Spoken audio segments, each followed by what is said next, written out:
Quantatinstialacha means look after your relatives, look after your relatives. He tossed them one by one out into the sea. They landed in the sea, and whichever way they landed, how their names came to be. And they became those islands that are still there today.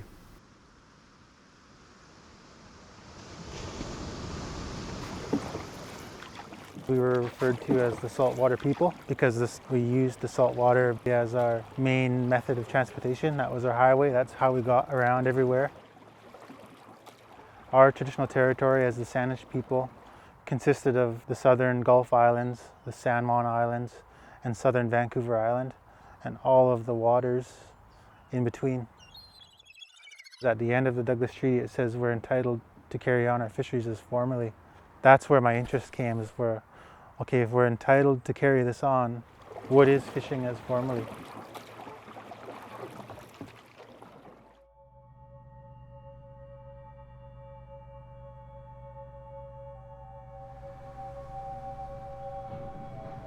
Today we have 7 million people that call the Salish Sea home.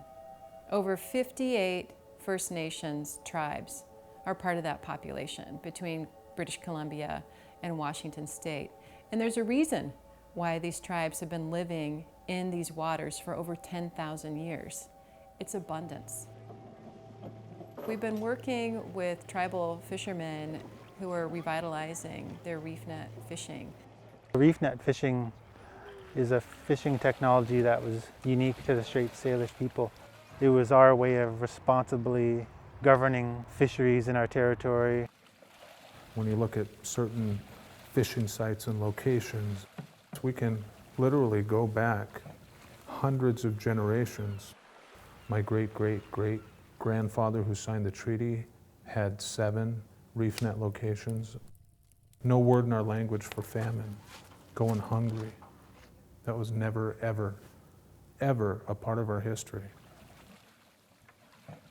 People come here because of our environment.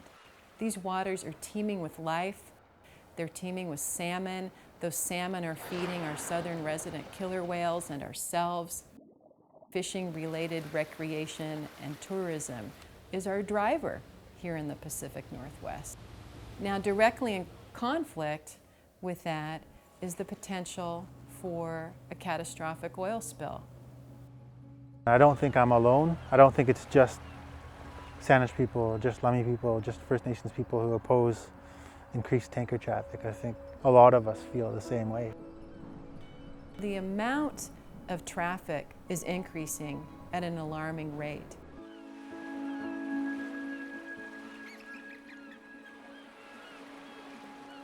If there was one spill, there was a spill of fuel up in English Bay, and that was a very, very small spill from a grain ship. The response time to clean that up was horrible, even though it was in such a close space, right? Like, what if this happened out in the Salish Sea where the tides are relatively strong and it's a big space?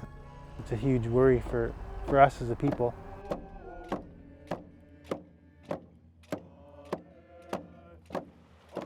We're working on a global solution. It's called the Particularly Sensitive Sea Areas designation through the International Maritime Organization. The tool allows us to control areas that are culturally, biologically, economically important. This tool only applies to large ships. It only applies to where and how they move. We're not going to be stopping shipping in the Salish Sea. We're going to make sure it's as safe as it possibly can be. The sea was our everything. The sea still is our everything. The fish are our everything. Past and present and future. What does sacred mean to you? Is the water sacred? Is clean water? What is it worth to future generations?